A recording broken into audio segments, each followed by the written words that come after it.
Hello again, my little scions, and welcome to another Mordian Glory video. Today's episode is a tournament after action report. That's right, it's time for some more dispatches from the front lines. And oh boy, do I have a genuinely spicy meatball for your viewing pleasure today. Because not only did I go to a grand tournament, and it's been a little while since we've been to a 2-day event, but I also took pure infantry guard, but I also took nearly pure scions. This was a very elite guard infantry style army, and dare I say it, I think this is the way forward for the foot guard commanders. And so, without further ado, let's dive right into this 3-in-1 MG bonanza. You there, guardsmen! Do you like multi-part plastic sci-fi infantry that doesn't cost a kidney? Well, good news! The Mordian Glory channel is now officially sponsored by Wargames Atlantic. Wargames Atlantic sells fantastic sci-fi models which are perfect as alternative Imperial Guardsmen. This includes the Bulldogs, totally not Praetorians, or the Grognards, which are totally not Mordians, Vestorians, or Kriegers, all in one box. And the best bit is, Wargames Atlantic offers a bulk buy discount, and the more you buy, the bigger the discount. Perfect for amassing those huge platoons of guardsmen. So what are you waiting, you fool? Click on the affiliate link down below, get yourself some great models, and support the channel today.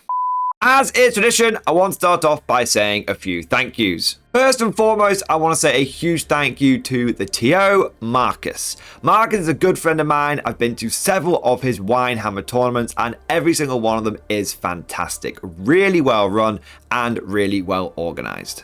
But on top of this, Marcus has a unique selling point to his tournaments, which I truly believe makes them the best tournaments ever. Not only is your lunch included in the tournament, but on both days of the GT, you get included afternoon tea and cake. And I cannot exaggerate enough how awesome this is. There's nothing like getting to round 5 of an event and having a nice warm cup of tea and a big slab of chocolate fudge cake. It is perfection. It is peak wargaming. But before I devolve into spending over an hour just talking about how much I love the tea and cake, I also want to say a big thank you to Holmfirth Gaming Centre for hosting. The staff there are always fantastic. It's a really good venue. And I want to say a big thank you to all of my opponents. I had 5 fantastic games, and 40k is very much a social thing, and whether a tournament is made or lost, whether it's good or bad, really comes down to who you play, and everyone I played was an absolute gent. But with all of that said, now let's get into the video proper. First up, we have the list overview. Now, as per usual, I have recorded a separate video going into the nitty-gritty detail of my army list and my thoughts and tactics behind it, and you can find a link to that video down in the description below. But I will give you a quick summary here and now. I had in the army 3 Militarm Tempestus command squads. Each one of these was loaded up with as many special weapons as I could get, apart from one guy who was the medic. I then had 6 squads of Tempestus Scions. I was able to include 6 of them because one of the Tempestus command squads was my warlord, therefore that made the Scions battle line. Every single one of these Scion squads had the same loadout. Double melter gun and double plasma gun with a sergeant with a plasma pistol and power fist. Now in the past I have run double plasma, double volley gun squads, but in 10th edition I found these quite lackluster, and I've always felt like I just need more punch in the army, so that's why we went for all of the melter and plasma we could get our hands on. On top of this, I had 3 squads of Kazakin. Every squad of Kazakin was equipped the same way, with a sergeant with plasma pistol and power sword, double melter, double plasma gun, had the sniper guy and the melter mine guy as well. I also had 3 squads of Tempestus Aquilans in my army. Every squad had a sergeant with a rifle and sentry grenade launcher. Then we had one guy with the sniper rifle, one guy with a plasma carbine, and then the rest of them just with their hotshot carbines. I know there is a lot of chit and dare I say chat around the proverbial internet water cooler about Aquilans at the moment, and I just want to give you a little sneak preview into what you can expect from them in this tournament report. Oh baby, they are very, very good. Oh man, wait until game 3, guys. You are going to see what makes Aquilans so damn tasty. But I don't want to give too much away right now. We then have the last part of the list, which was 3 squads of 20 Death Corps of Krieg, every single one led by Death Corps Marshal, every single one with double sergeant with plasma pistol and power sword, double plasma gun, double melter gun, double grenade launcher, and a Death Corps medic in there as well. I know these aren't strictly elite infantry, but they are the best of the battle line, and they kept with the theme of me going for pure infantry guard and going for elite as possible with that pure infantry vibe. In total, there were 198 models in this army, definitely qualifying it for a good foot guard horde list. But with the list covered, let's get into the lay of the land. First off, we have the format of the event. It was a 2-day, 5-round grand tournament. The terrain and the missions for the event were UKTC standard. This means we were running a lot of the same stuff as the London Grand Tournament and some of the other big super majors in the UK. As for the competitiveness of the event, I would describe this as very competitive. In fact, it was almost a Shark Tank. We had a lot of really experienced, really good tournament players. People were bringing their best stuff. They were putting their best foot forward. And in fact, Warhammer is normally a Shark Tank, but there were a couple of big names in the UK who couldn't quite make it to the tournament.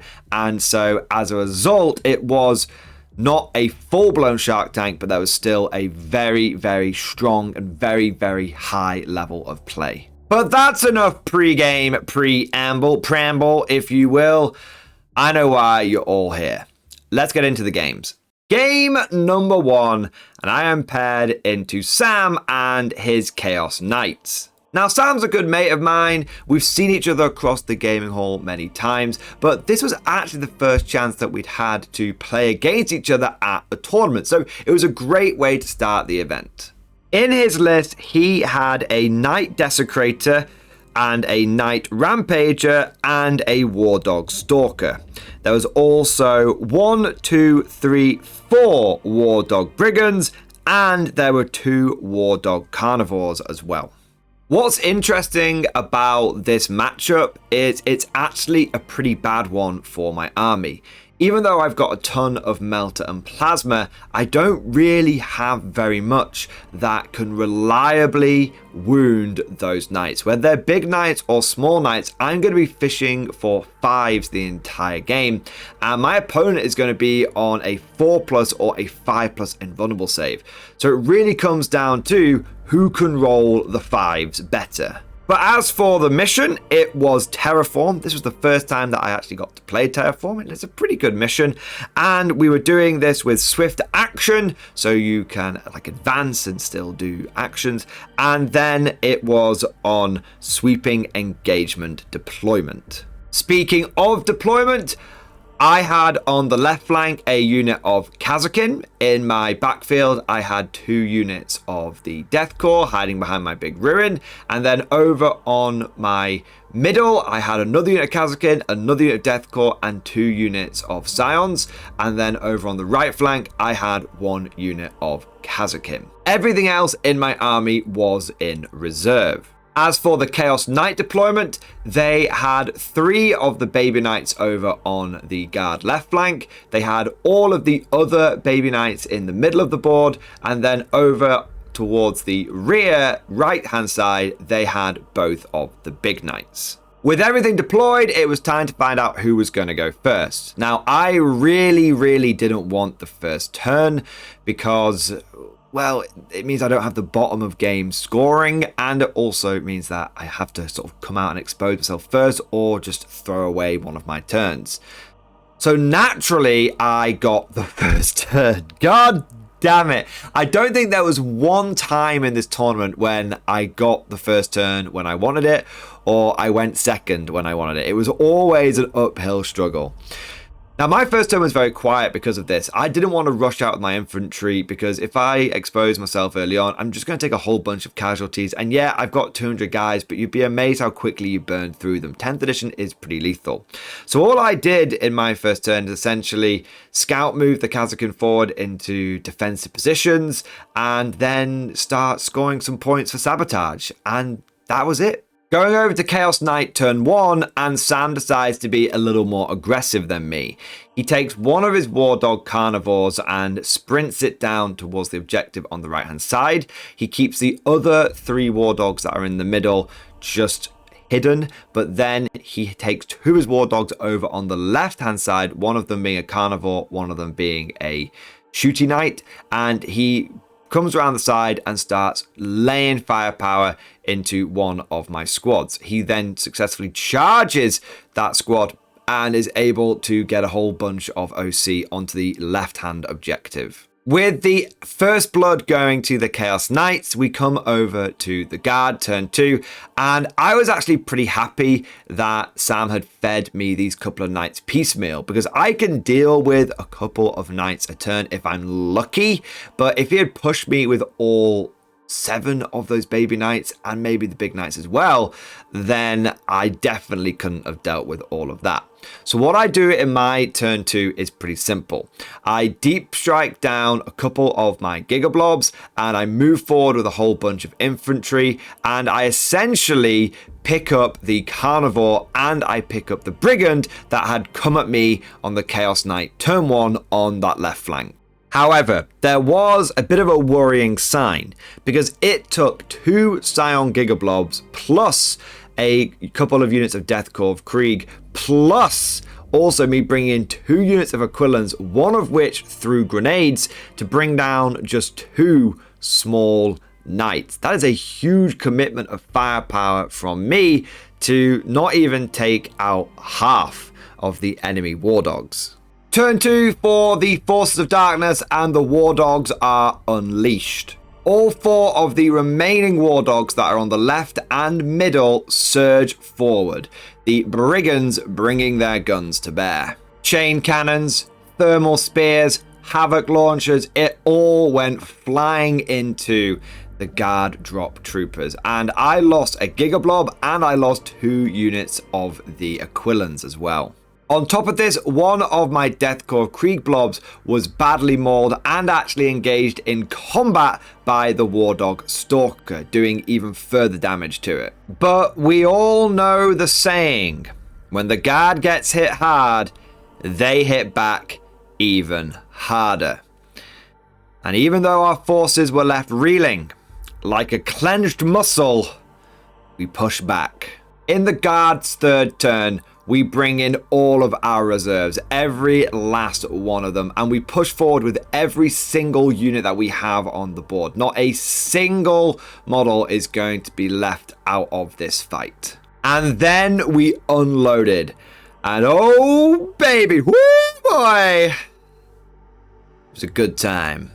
Melter guns, plasma pistols, grenade launchers, hotshot rifles, you name it, we threw it into the Chaos Knights and we smote them. We sent them back to the abyss from whence they came. A huge part of the success of my turn 3 firepower came down to the fact that several of the baby Knights were actually on objectives, and once the dust had settled, not 1, not 2, but 3 of the War Dogs had gone down, and another one of them was badly injured as well. I'm not gonna lie, this was a huge blow for the Chaos Knights. At this point, they've got one carnivore that's hiding on an objective, they've got one brigand that's badly injured, and they've got two big knights which are somewhat struggling to get into the fight because of the density of the terrain. But it ain't all over for the Chaos Knights. If they can just get one of those big knights into play, then it could turn things around, because I've been struggling to kill the little ones. I am going to have a real problem with dealing with double big knight coming down at me. Unfortunately, it was at this time that the Chaos Gods, fickle that they are, decided to laugh in the face of Sam. His Knight Rampager had a 3-inch charge to multi-charge multiple of my guard units. He would have effectively locked up 3 or 4 squads with this charge on his turn 3. He rolls a double 1. He CP rerolls it. He rolls another double 1. Oh my god.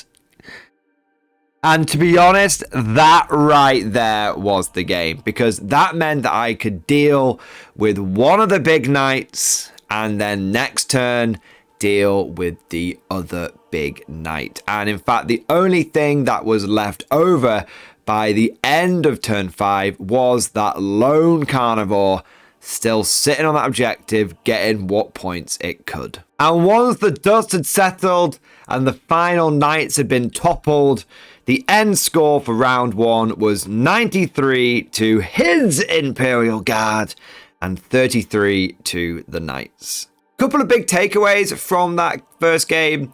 Like I said, me needing to wound on 5s was really swingy. Sometimes it peaked and sometimes it was a real grind trying to just get those 5s to wound. And it was a little bit worrying. And the other big thing was, I think that Sam maybe fed his knights into me a little bit piecemeal.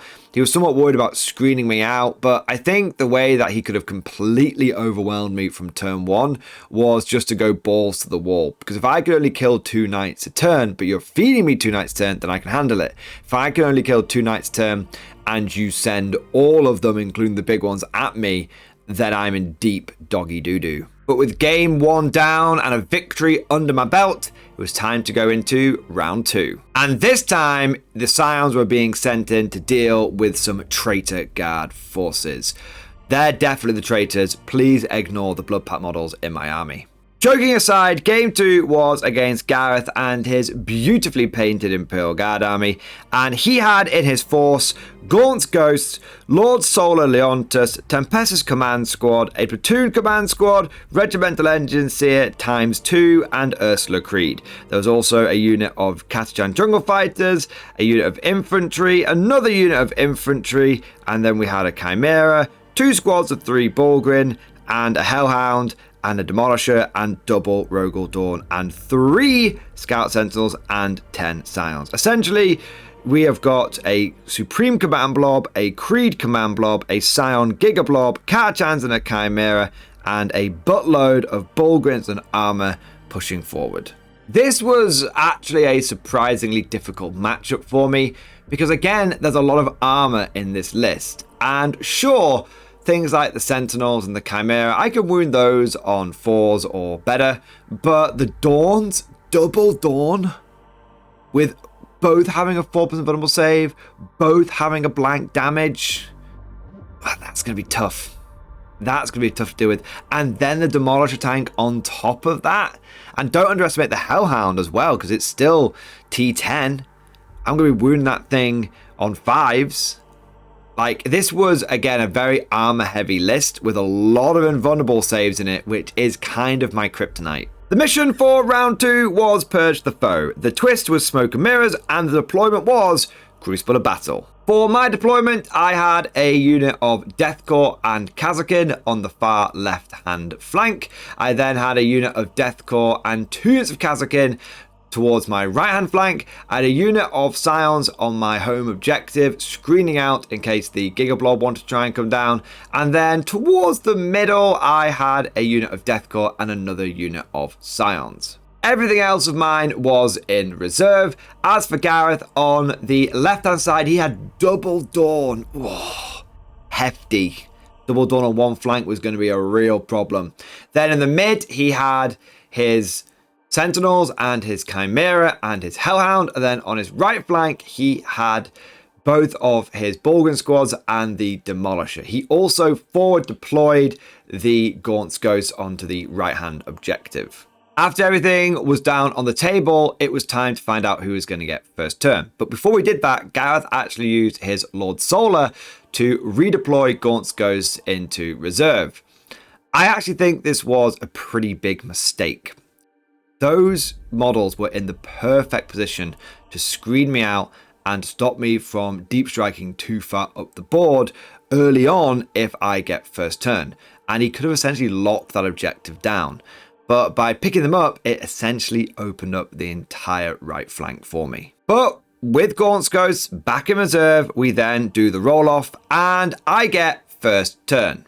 Going first isn't great for me in this game because my opponent has a lot more firepower and a lot more durability. If I just push out there, then I'm just going to take a whole bunch of casualties. So my turn one was very similar to the last game. I scored what secondary points I could. I staged myself up as effectively as possible. And I then passed my turn over to Gareth to see what he would do.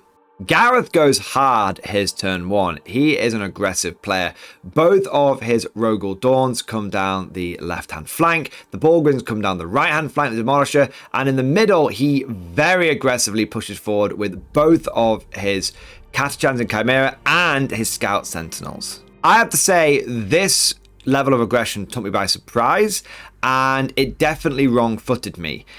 Because Gareth had pushed forward so far, it actually meant that if I held back on my deep strike, there wasn't going to be many places for me to come in and I was going to lose a lot of board control. But the flip side of this, the double-edged sword as it were, is that it also kind of exposed Gareth and I think he may have pushed forward with slightly too much stuff. It also meant that there were gaps in his back line, gaps which I immediately exploited. Going over to my turn two, I cut the head from the snake. I deep strike a Scion Gigablob and a regular unit of Scions down behind Gareth's backfield objective with perfect line of sight to his Lord Solar command blob. Now Gareth had movement trays, and one of the reasons why he didn't screen me out, and this is one of the reasons why I've stopped using movement trays in a lot of cases, is because you kind of feel this need to stay in your movement trays.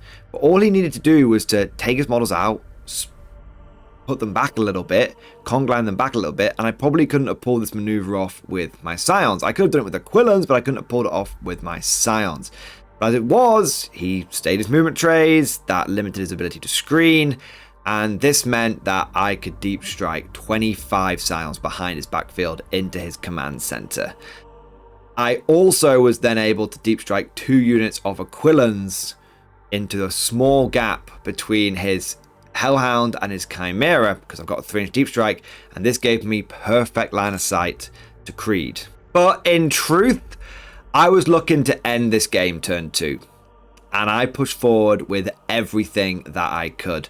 Deathcore, Kazakin in the middle, Deathcore, Kazakin, Deathcore, Scions on the left-hand side. Everything that could come in, came in. Apart from, I think, 1 Gigablob of Scions, that was it. And we killed everything, guys. It was brutal. Despite the Lord Solar doing a cheeky bit of Overwatch, we still managed to completely pick up my opponent's Supreme Command Blob. Creed went down without me even needing to use grenades, just 2 Aquilon units dropping down, both using their sentry grenade launchers on frag, and then using sentry grenade launchers again on frag, and then plasma carbines, hotshot rifles. Creed went down like a sack of shit, and then we even managed to blow away one of the Rogel Dawns on the left-hand side, and we took out the Scout Sentinels, although they did reinforcement back, and we took out the Chimera and most of the Catachans, although there were a few scraplets that survived that we ended up picking up in subsequent turns. And after my turn 2 surgical strike, my opponent had almost no orders left in his army. The chain of command had been completely shattered. Credit where credit is due, Gareth did have a hell of a fight back over turn 2. His Scions came down, his Rogal Dawn pushed forward, his Sentinels came back, and between all of their firepower and the Bullgrins getting stuck in, I actually took some pretty hefty casualties, although I was able to reinforce one of my Kazakin units. But unfortunately, it wasn't quite enough, and over the course of turn 3 and turn 4, the Rogal Dawn went down, the Hellhound went down, the Sentinels went down again, and the Bullgrins went down. And by the end of turn 4, the only thing that Gareth really had left over was his tank commander, which was rolling around and doing damage, but the points just weren't really there. And once the game was over and the smoke finally cleared, the final score was 90 points to the Scions and 54 points to Gareth and his guard. I think this game is a fantastic example of why screening could be so important, and when you're running a guard army, to make sure that you've got a few of those extra infantry squads that you can have sprinkled around your backfield, just making sure people can't deep strike in and go after your officers. I also think it's a bit of an example of why the Lord Solar is a very good unit, but why he can be a bit of a weakness. The moment he was gone, my opponent's firepower just dropped off a cliff because none of his tanks could get any orders. But mostly, I think this game is a good example of how quickly this list can dial things up to 11. That turn 2 was unreal. It was genuine shock and awe. But after some lovely afternoon tea and cake, it was time for round number 3. And this time, we were taking on the denizens of the warp, the Chaos Demons. My opponent was Andy, and he had in his army a Great Unclean One with the Endless Gift enhancement. He also had Karanak, Renmaster on Blood Throne, another Renmaster on Blood Throne with the enhancement the King of Blades.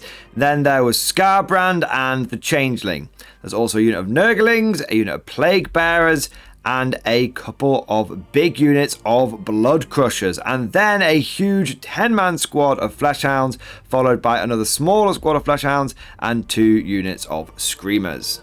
This was actually a really interesting demon list. Normally when I go up against demons, it's 4 or 5 big monsters with just a little bit of infantry to do objectives.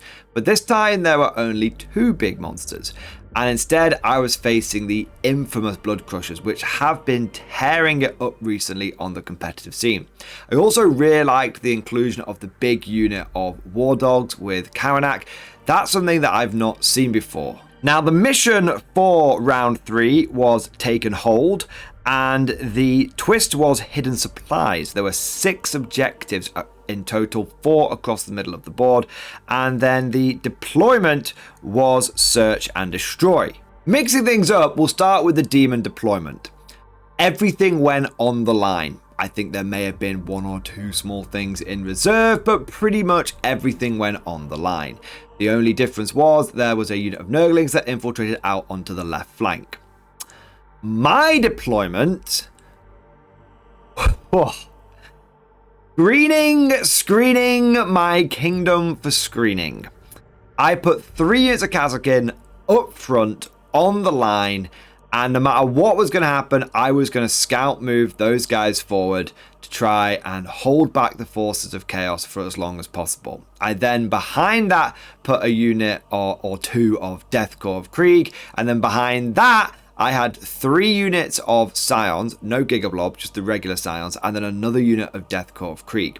Now, my thinking here was I need to throw the Kazakin forward to slow the enemy down, and then I'm probably going to need to throw the Deathcore forward to slow the enemy down, and then hopefully I'll be able to turn the tide of battle. But what was going to be really, really important in this game was going first.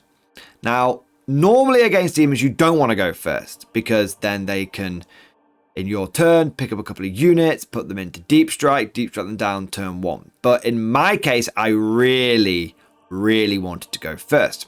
Because my opponent is pretty much all Khorne all the way, which is a few flamers for his ranged output, I want to get the first turn so I can scout move forward, and then I can tell my Kazakin units to move forward, and then I can move and advance them. Essentially just move blocking my opponent and just clogging up the middle of the board. Then my opponent runs into that wall, he eats all the Kazakin, that's fine. I'm able to bring one of the squads back with reinforcements. And then turn 2 comes along, I can get my reinforcements in early before I've lost all the board control, and we can deliver one of those surgical strikes that, well, this army just loves to do. What would be absolutely awful for me would be going second, because then my opponent can rush forward before my screen is fully in place, butcher through it, then get to my second screen, and probably butcher through that, and it's not until I've taken horrendous casualties that I then start to bring the rest of my army in. So naturally, I lose the roll-off and I go second. Do you see what I mean? When I said at the beginning of the video that every battle I started on the back foot, every battle was an uphill struggle, this one wasn't going to be any different. So before the demons turn 1, I do still scout move my Kazakin forward. I try and use the terrain to my advantage to create movement blocking channels and all that stuff. But demon turn 1 is about as brutal as you would expect. The Nurglings come in on the left flank and tie up my Kazakin over there. The Fleshhounds come flying in. This is the small squad. The small squad Fleshhounds come flying in and munch the unit of Kazakin in front of them with the help of Mr. Blobby and the Changeling. And then over on the right hand side, the first unit of Blood Crushers come charging forward, and they manage to get into the Kazakin, but only with a few. I'm able to use the terrain and staying an inch away from the wall and all that good stuff to essentially limit the number of attacks my opponent gets, but still he takes out 6 of the 10 Kazakin, leaving just 4 left over, essentially making that unit almost combat ineffective. So demon turn 1 is down and my screen is kaput and I'm already getting pinned into my deployment zone. But I had foreseen and planned for such an eventuality. And this is why I only had the 3 Gigablobs and the Aquilans in reserve, and why I had all of my regular Scion units on the board, because I knew there was going to be a chance where I'd have to survive 2 turns of Khorne pressure, and so I needed a bit of extra starting firepower in case that happened. But I'm getting ahead of myself a little bit. Scion turn 1. I take my Kazakin on the left hand side and I fall back in air quotes. I technically fall back, but what I do is I give them the move order, because they can still order themselves in combat, and then I fall forward past the Nurglings 9 inches and I get onto the objective that's on the far left hand side. I then, on that left-hand flank, move forward with a unit of Deathcore Krieg, stringing them out so they cover about half of my deployment zone, the front of it, and I bring a unit of Scions forward on that left flank as well. This allows me to blow away the Nurglings. Then in the middle and the right-hand side, I move forward with another unit of Deathcore Krieg, essentially completing the Operation Human Shield. It's very cool. It's very cinematic. The initial recon forces get absolutely obliterated by the demons, and without hesitation, the Death Corps fix bayonets and they march into the breach, forming another line to try and hold back the forces of chaos. Behind that second unit of Death Corps, I do have 2 units of Scions, one that can see through the choke point in the middle and one that can see round to the right hand flank.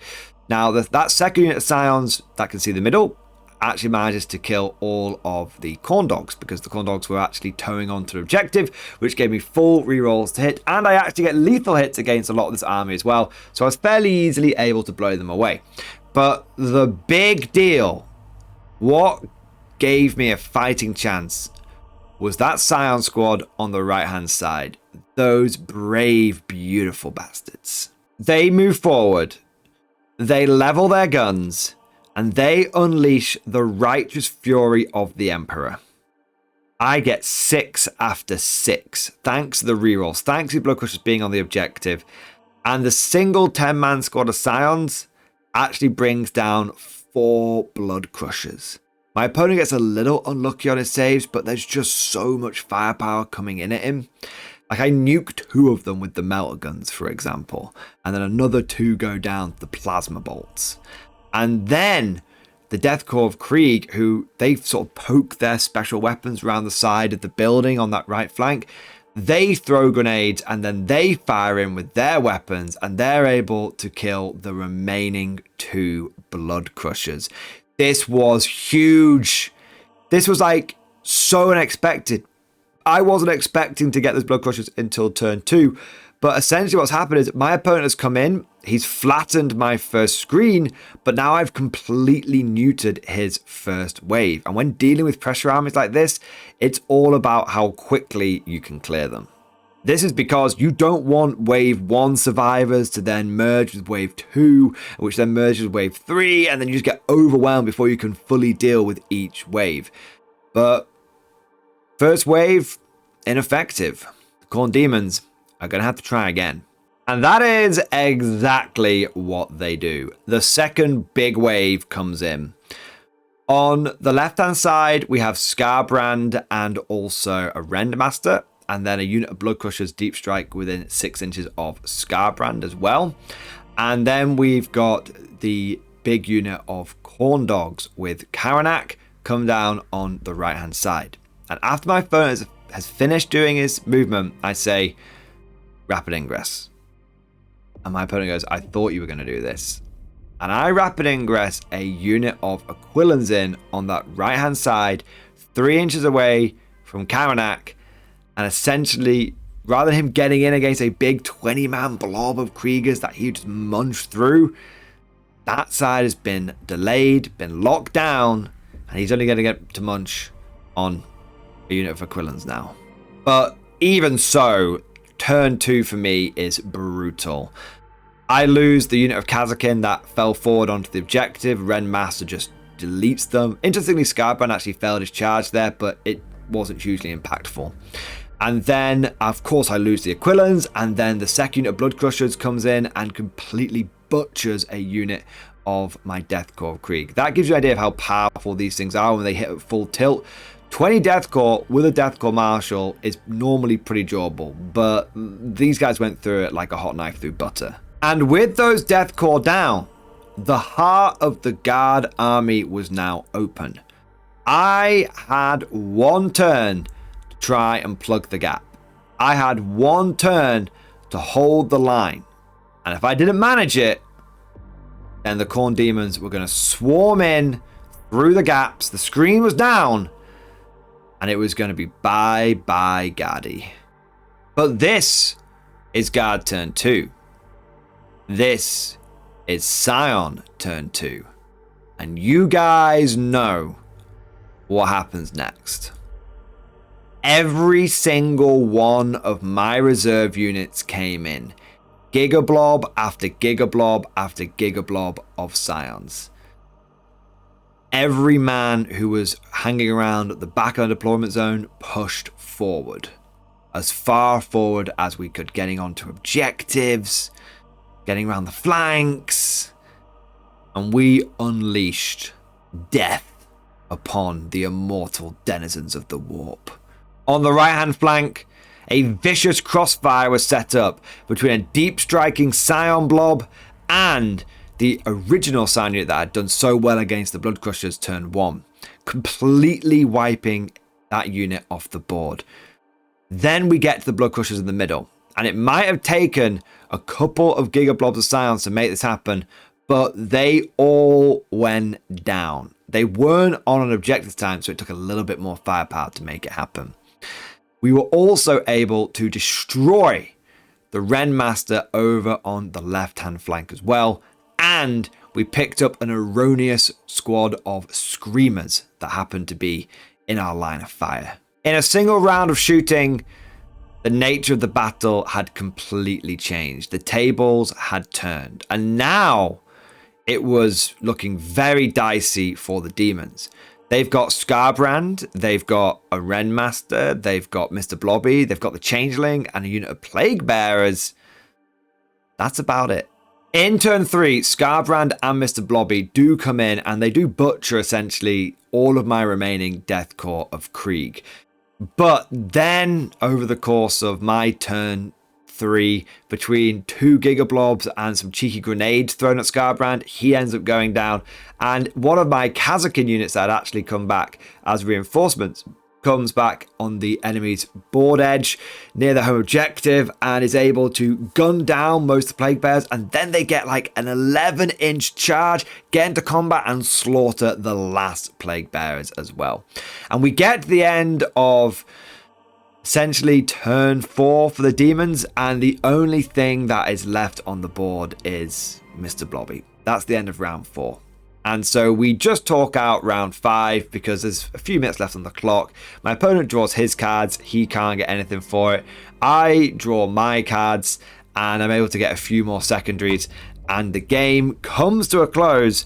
And the only demon model left on the board is the Great Unclean One. And every other one of them had been purged, sent back to whence they came.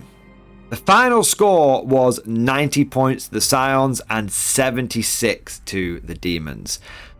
This was a really scary game for me, a huge roller coaster. And I have to say, if it wasn't for the fact that I have had so much experience having to screen out against assault armies, because my local meta is full of assault armies, of world eaters and orcs and all that kind of stuff, and it has been for as long as I've been there.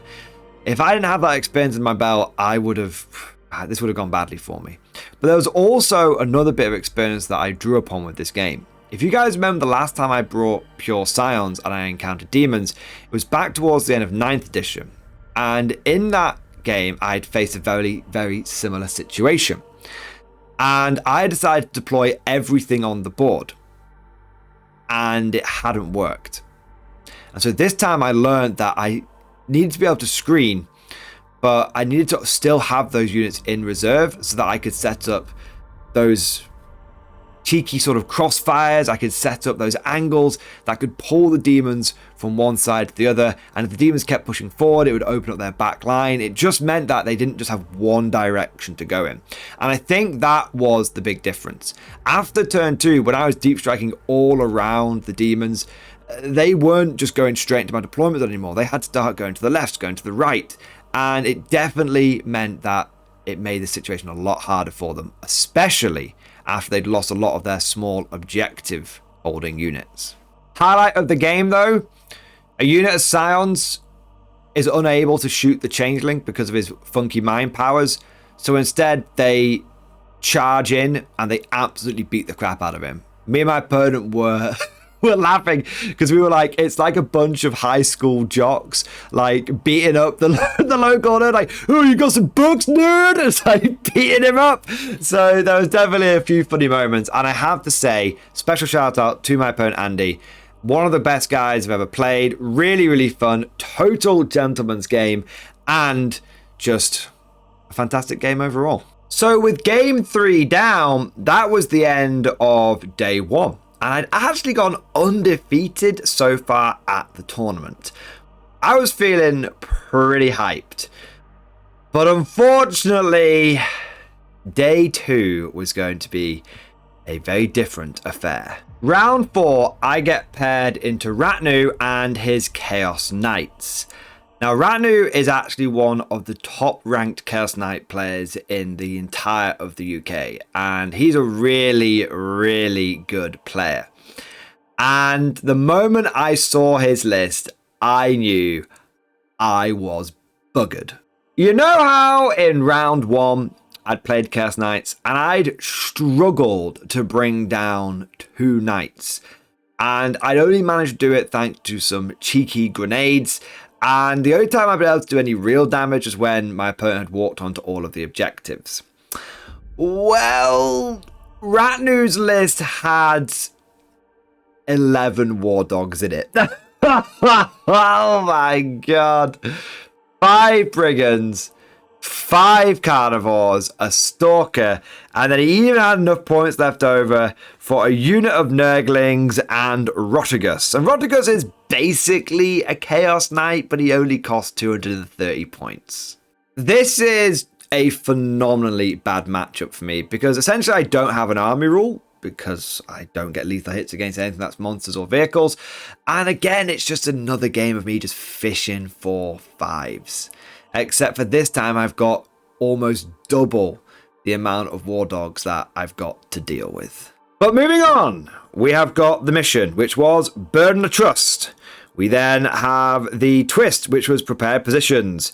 And we have the deployment, which was search and destroy. For my deployment on the left flank, I had 2 units of Scions and a unit of Kazakin. Towards the back of my deployment zone, I had a unit of Deathcore and another unit of Scions. Toward the middle of my deployment zone, I had a unit of Kazakin and 2 units of Deathcore of Krieg. And then over on the right-hand flank, I had a unit of Kazakin.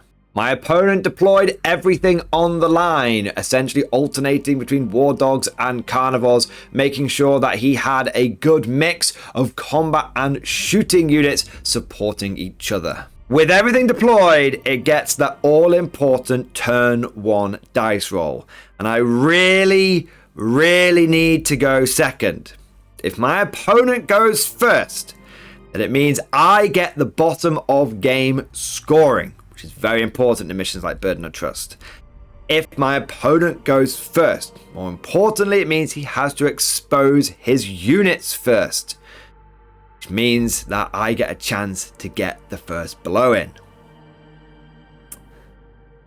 So, of course, I end up going first. I mean, at this point, I was just so frustrated with turn 1.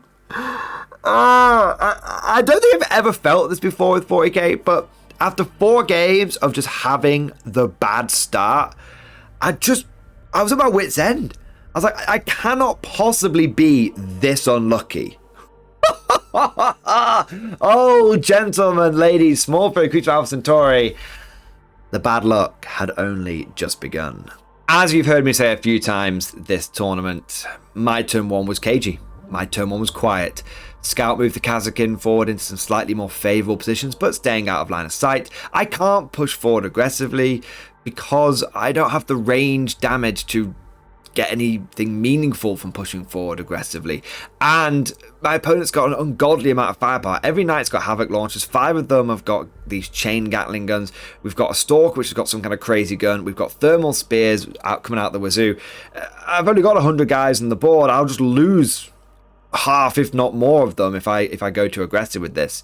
So all I do is, like I said, push the Kazakin forward a bit, pick up a squad of Nurglings which had infiltrated onto the left flank, and that was it. It goes over to Chaos Knight turn 1, and what I need is for Ratnu to suffer from sudden brain failure and essentially just push forward with every single knight that he's got.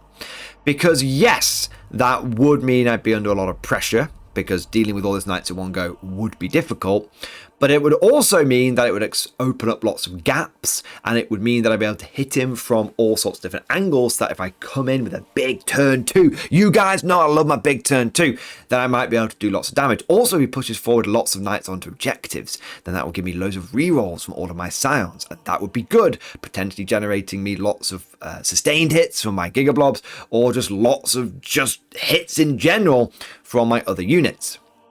Unfortunately for me, it turns out that Ratnu isn't one of the top Chaos Knight players in the country for nothing.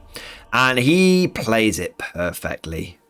I mean, I can't even be mad at this guy. Like, he plays it in such a way that it completely frustrates my big dick, my big blaster turn 2.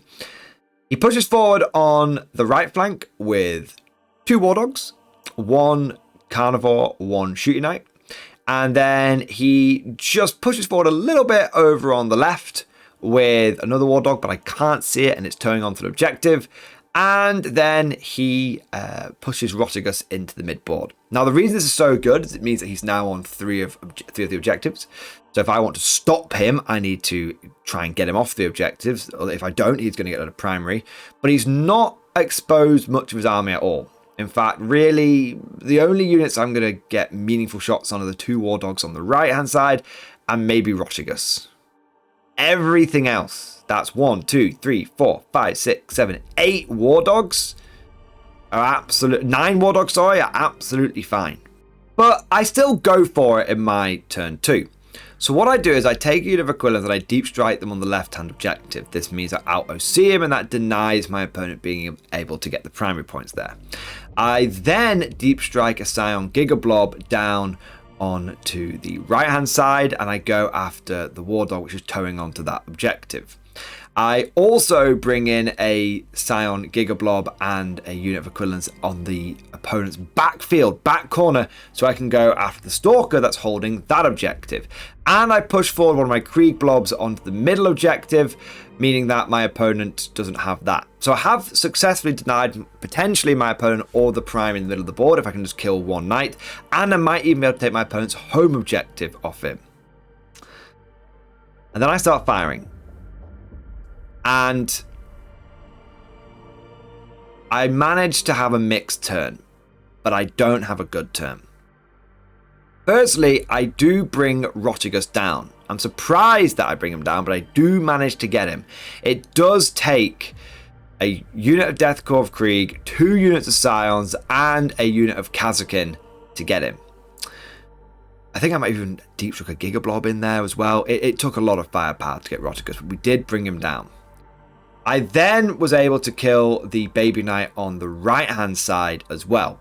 And because I managed to do that, it did mean that my opponent was now off all of the middle objectives. For this to be a perfect turn, for this to be a good turn, I just need to kill that War Dog at the back. Now, I unload into this War Dog with a Scion Gigablob and a unit of Quillons, and I don't get it. I just don't roll 5s. That's the nature of the game, right? I just don't roll 5s. I fire 11 plasma shots, no wounds. I fire 3 metal guns, which explode into like 5 metal gun hits. Just don't roll any wounds. Just don't roll 5s.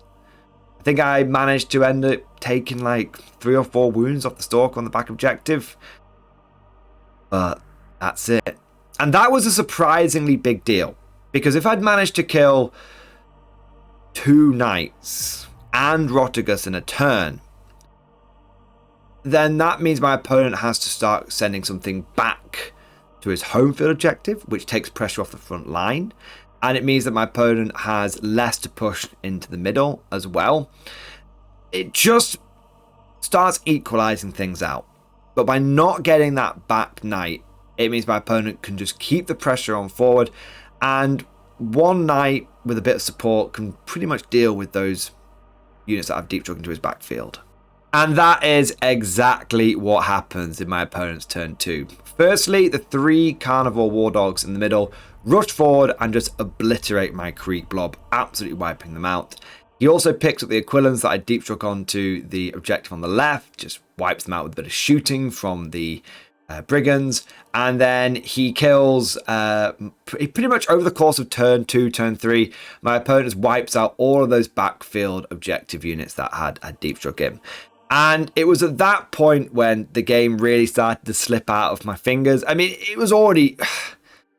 I was grasping at the game, but it was at that point that it got out of my league. Because the big problem I have here is not only is my opponent more durable than me, not only does my opponent have more close combat than me, not only does my opponent have more firepower than me, but I don't even have the trump card here, which is objective control.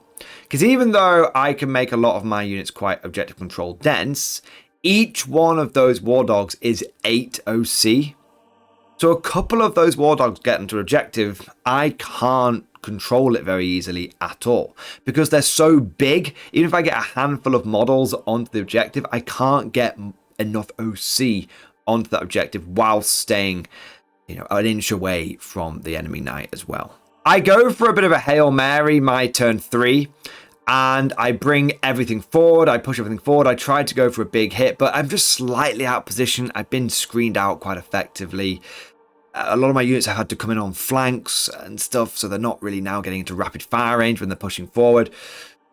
The end result is that the range issues, plus the fact that I'm fishing for 5, plus the fact that my opponent only has sort of 1 knight on an objective on my turn 3, meant that I think I managed to pick up another baby knight, my turn 3, but that was really it.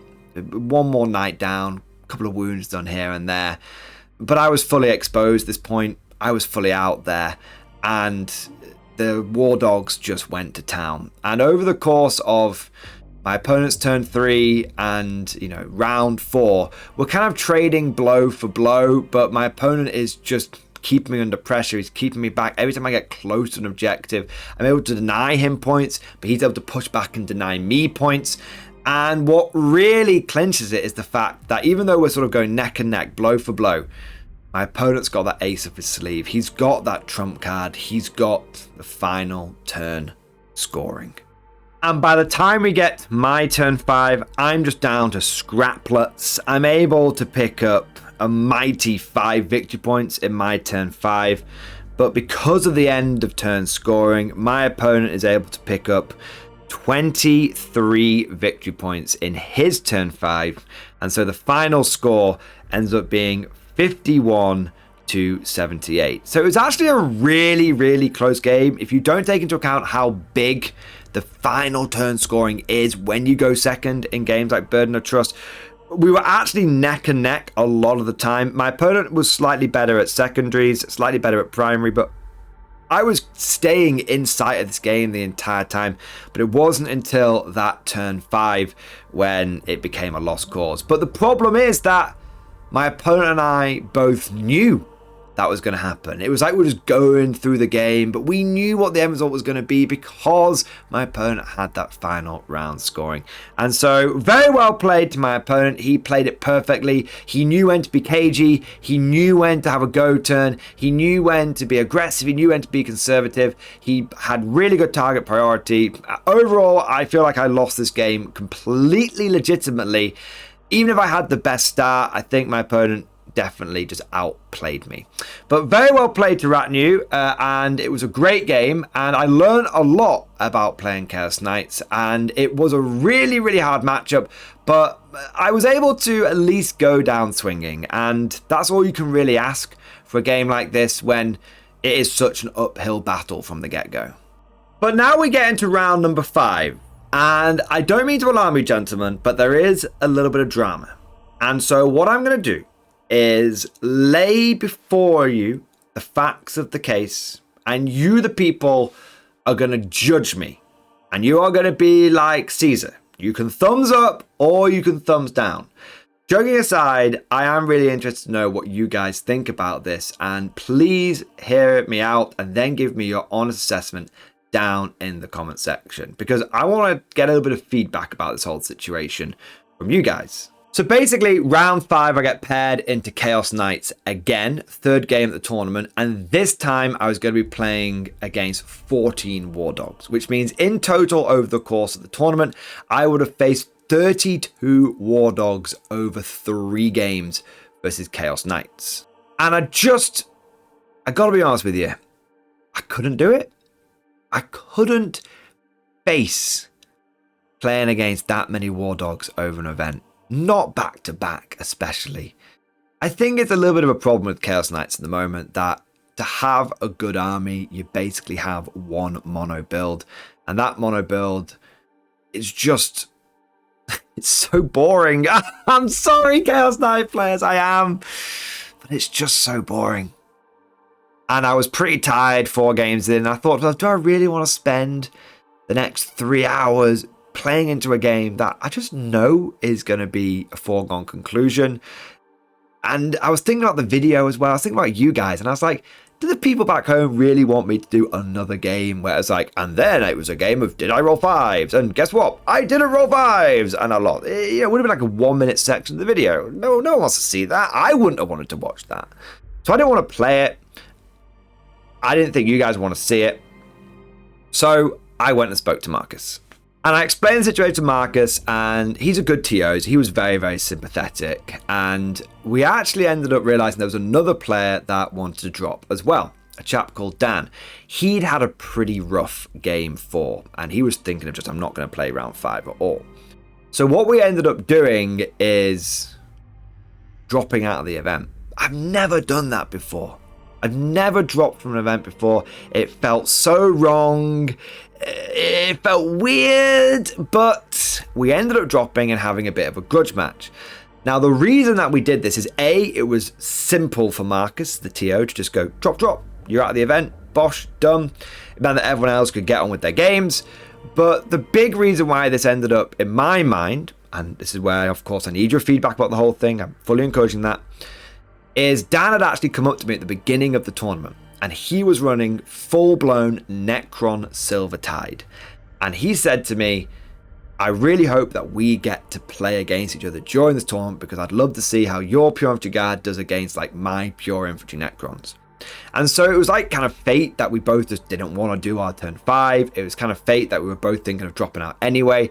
And so basically what happened is we dropped from the event, everyone else cracked on, and me and Dan had a fantastic round 5 with tea and cake, and we got to see what wins, Gore's Flare or Hotshot Lasgun. But before we get into that game, I really want to reiterate this. Let me know your thoughts. Was I right? Was it okay for me to drop that last game and to basically go and play something which I thought was a lot more fun? And it was a lot more fun. Or should I have just gritted my teeth, manned up, and just done that last game? What would you have preferred to have seen? And take a moment and let me know, what would you have done? If you were going to face your 32nd War Dog of the weekend, would you have done it? Or would you have taken the opportunity to play a fun and friendly grudge match? And hey, was it even worth mentioning, or does the lady doth protest too much in a certain way? But with all that said, let's get into the final game. So in my pseudo round 5, we were doing the Scorched Earth mission with Inspired Leadership for the twist and Crucible of Battle as the deployment. For deployment, I put a unit of Death Corps of Krieg and a unit of Kazakin up behind the ruin on the top left. I then had a unit of Death Corps of Krieg and a unit of Scions behind the ruin in the sort of back mid. I had 2 units of Kazakin up front, ready to scout forward if needed. And then on my right flank, I had 2 units of Scions and a unit of Death Corps of Krieg spread out in case the Necrons wanted to do any Hypercrypt shenanigans, because that's the detachment they were in.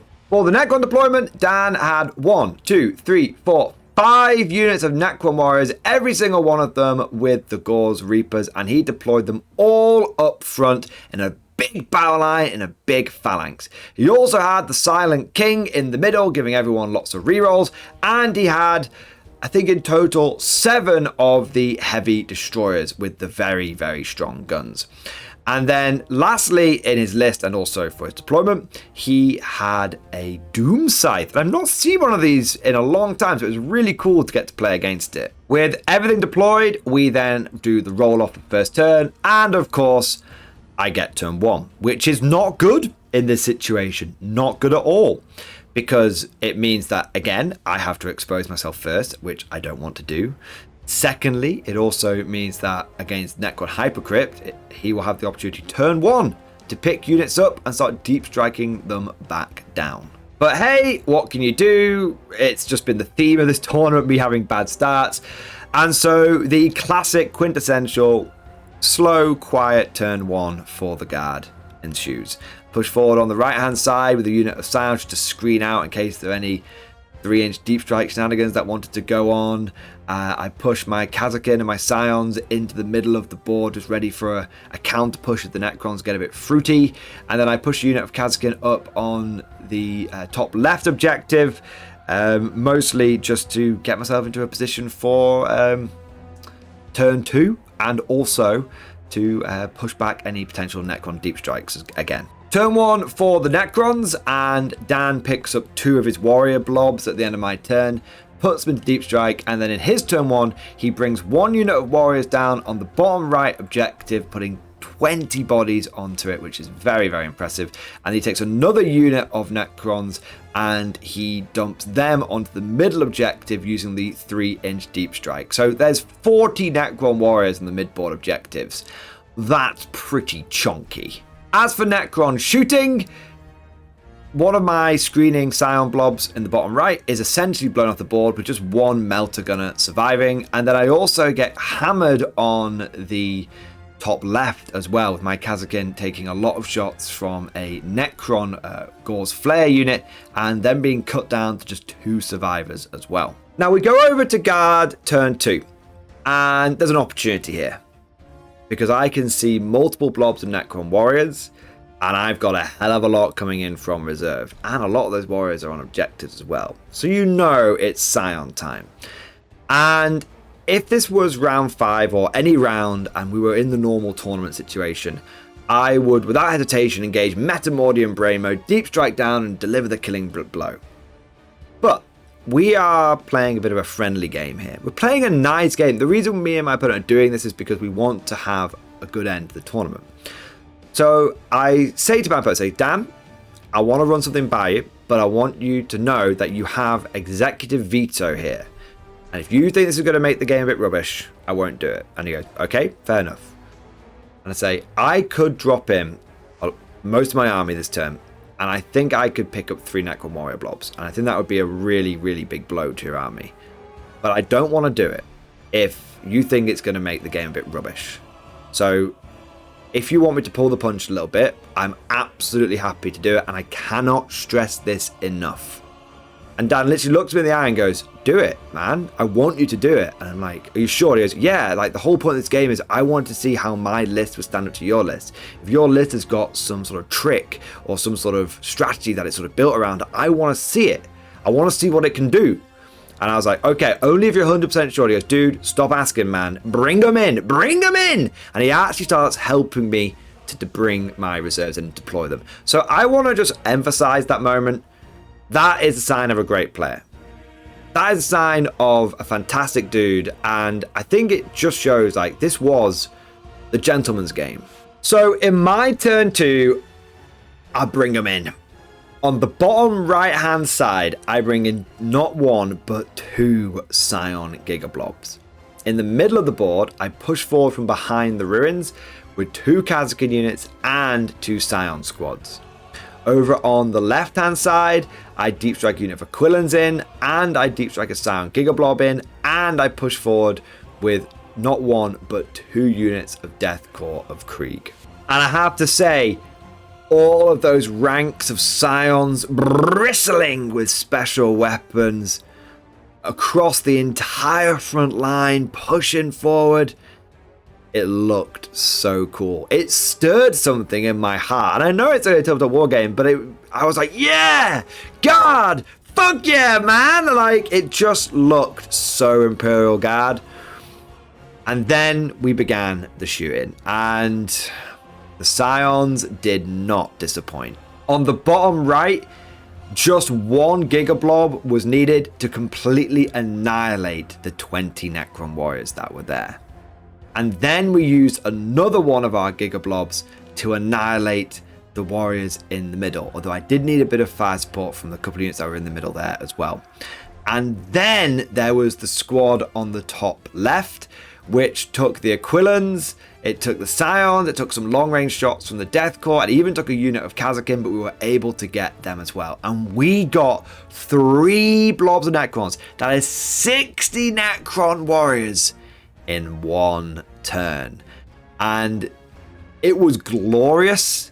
And I looked up after all the shooting was done to make sure that Dan was okay. And you could just see he was like, wow. He was like, holy crap, man. I didn't think you'd do it. That's amazing. I was like, dude, there's a reason I asked you before, because I was I've seen this list do it before. And he went, mate, I understand now how you were sort of undefeated on that first day, because I was keeping an eye on how you were doing. I understand it. That turn 2 is insane. I've never seen an army punch like that turn 2.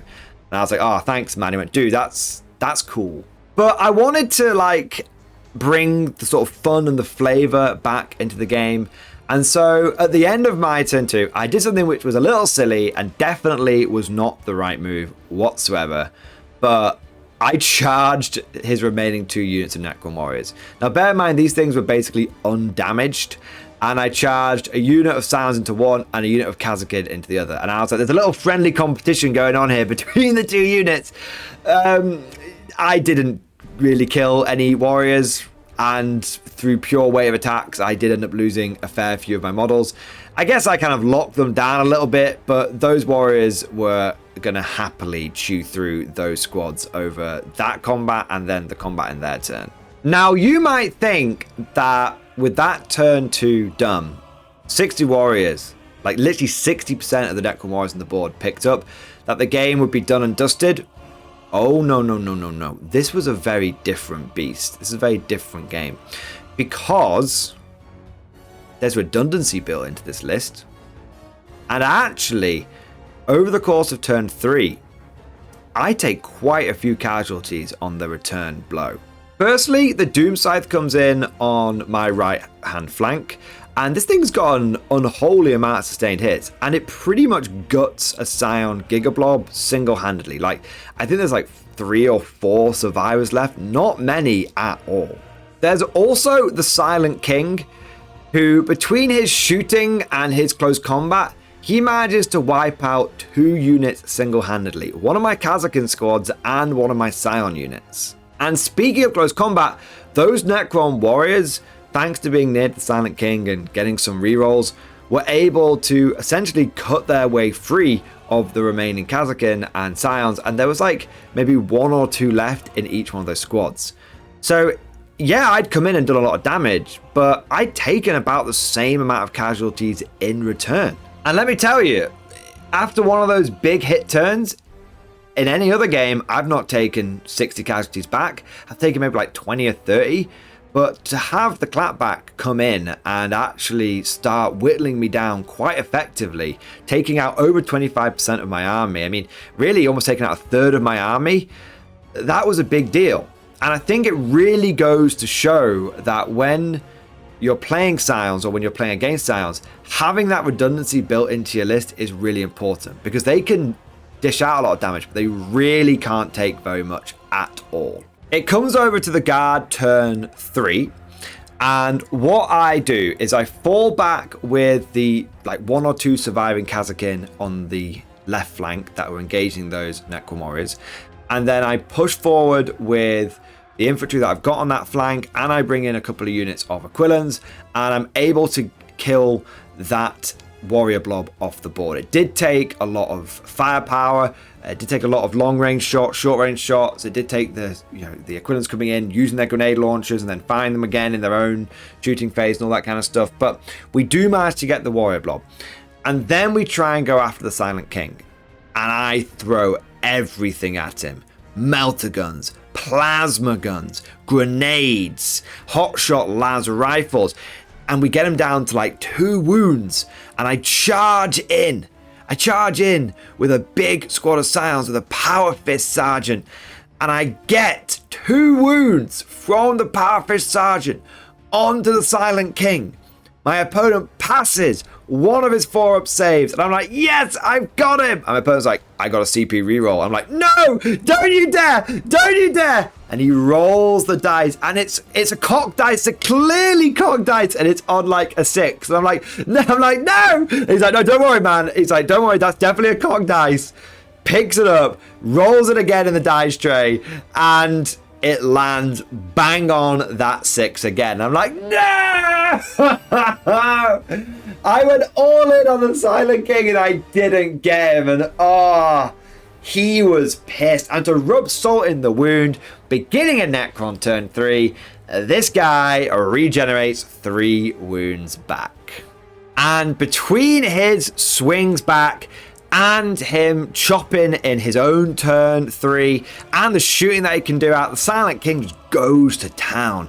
I lose pretty much a whole Scion blob that's in combat with him. A handful of Kazakin are left around. He's really going to town, Silent King. He's picking up 2 units a turn every single turn.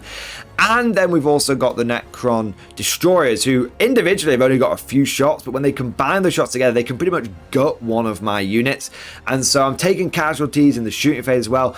And so it gets to the end of turn 3, and I'm probably down 50%. I'm probably 100 guys down, and I've already spunked reinforcements. Yeah, it's tough. It's a genuinely tough game, back and forth. We get into the guard turn 4, and I'm at long range for a lot of my shots. I can't see that remaining Necron Warrior blob. If any of you are wondering what happened to it, I can't see it. It's basically teleported behind a ruin on an objective on the right-hand flank. It's just regaining back up to full strength by just reanimating. And my turn 4, really, I just finish off the Silent King. And it takes a lot of firepower. In fact, pretty much all of my firepower does nothing. The only thing that manages to do anything is that lone melter gunner.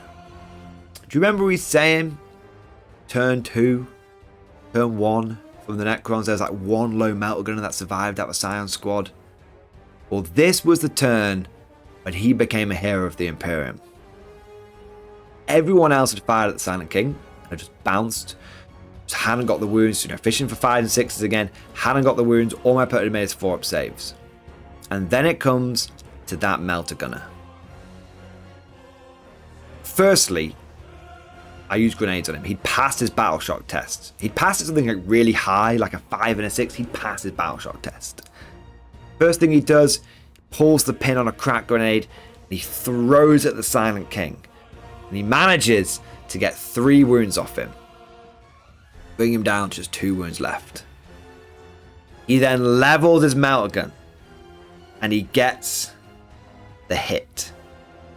He rolls to wound, and bear in mind, it's the last shot I've got of turn 4 that can go into Silent King. He rolls to wound.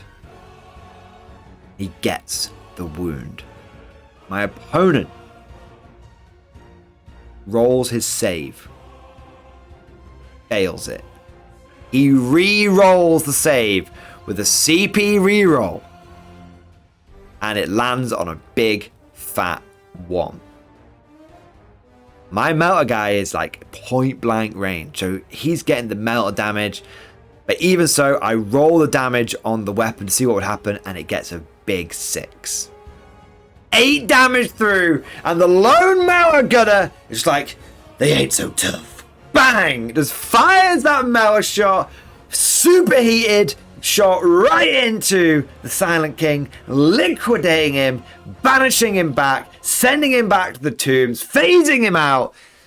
That guy, it was so good. And it was so perfect that it was this lone melter gunner who's all of his squad mates had been wiped out, coming back in turn 4 and just getting the goddamn money shot, guys. It was awesome. We get into Necron turn 4. And even with the Silent King down, the Necrons still have a fair few assets to draw upon. They've still got all of the heavy destroyers, and they've got a full 20-man unit of warriors, and they've got the Doom Scythe. Bear in mind, at this point, I'm down to like 80 troops. But then the secondaries just drop out for the Necrons, and they get Cleanse, and they get Air Denial. And Air Denial is just not going to happen because of how many units I've got on that middle objective, because I've just been swarming the Silent King the whole time. And they're essentially forced to like cleanse with the Necron Warrior blob. Heavy destroyers do some scattered damage. It comes over to guard turn 5, and honestly, I just lock it down. I just sit on the objectives. I think I sprint like a unit of equivalents onto the enemy's home objective, but that's about it. We go over to Necron turn 5, and they actually get no prisoners of sabotage. That's a great turn for that. Sabotage, they easily manage with, they basically just sort of teleport one of the Necron heavy destroyers over because they picked it up at the end of turn 4. And then between the warriors and the Doom Scythe, they're able to easily finish off 2 or 3 of my small scraplet units, which actually gave them a pretty big final score. The Necrons got 17 points in the final turn between the primary that they were sat on, and also between the fact that they were able to burn that middle objective as well, and the fact they had no prisoners and sabotage. And with the final dice rolled, with the Doom Scythe conducting its final strafing run, we get to the end of the game, and it's a close game. It's not a smashing by any stretch of the imagination. The Necrons got 62 points, and the Guard managed to get 80. A very respectable score for the Necrons. And considering they took that hammering turn 2, the way they clawed it back was very impressive. And I did not have a lot of models left over by the end of turn 5. I think I was down to like 50 or 60 blokes. Starting from 198 with 10 of them coming back with reinforcements, that's a very good effort from the Necrons. That's the most models that I lost this tournament from a victory. But the heart of the matter is, guys, that the winning and the losing didn't really matter in that last game. Because we were already out of the tournament, so it didn't really affect anything. And I have to say, I learned a very important lesson in this last game. It was so much fun to just have less pressure. Just going into game 5 and just being like, yeah, if I win, I win. If I lose, I lose. It doesn't matter. There were lots of heroic moments, lots of charges on both sides that probably shouldn't have been done. Lots of times when it came down to a few cool dice to decide the fate of the game. It was great. And the best bit about it was getting to play a friendly game with no pressure against a fantastic opponent whilst eating tea and cake. And with game 5 over, pseudo round 5 completed, we get to the end of the tournament. And I have to say, I had a lot of fun. I'm sure there will be a lot of people that disagree with me dropping that last game, and I do fully respect that. And to a certain degree, I fully agree with it. You know, at a tournament, you should sort of fight out. But after playing that last game and getting to play such a fun end to a tournament, I think that's the most fun I've had at the end of a tournament. It was, for me personally, the right decision, and I had a lot more fun from the tournament. And it meant that every single game that I played was enjoyable. It meant that every single game that I played was different, and therefore it was interesting for me, and I hope it was interesting for you guys as well. But let me know what you guys think down in the comment section below. Did you enjoy this after action report? Interested to hear what you guys think about round 5. And let me know what you want to see next time. I've got all sorts of crazy guard lists that I could run. And I've got loads of tournaments before the end of the year. In fact, I've got old world tournaments, I've got 40k tournaments, I've got loads of bolt action tournaments. There's tons of after action reports, and I hope you guys are looking forward to them. If you want to make sure you don't miss an episode, smash that subscribe button, and if you enjoyed today's episode, make sure you smash that like button as well. Would you like to know more? If so, then please consider becoming a channel member or patron. By supporting the channel, not only will you be doing your part, but you'll also be helping me create more content for your viewing pleasure and unlocking a whole host of perks. You get everything from a badge next to your name, custom emojis, but the big one is access to the Mordian Glory Discord server, an online community with almost 2,500 active members. It's always popping off in the MG Discord. We've got channels for army lists, hobbying, tactics, stories, and even a pretty spicy meme section as well. For all you greenhorns that wanted to see the Mordian glory hole, today is your lucky day.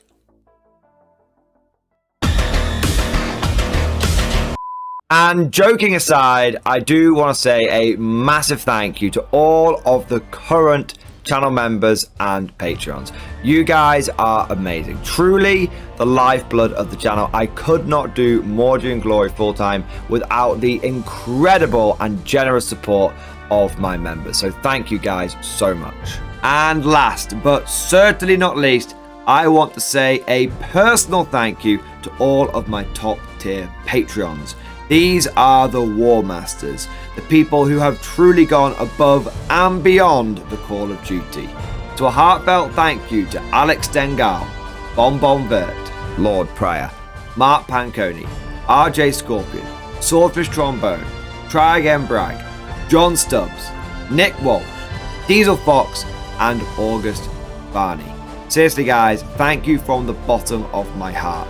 Your support is incredible and it makes a huge difference. Thank you so much. That's all for now. Hope you've all enjoyed today's video, and of course, as always, see you guys next time.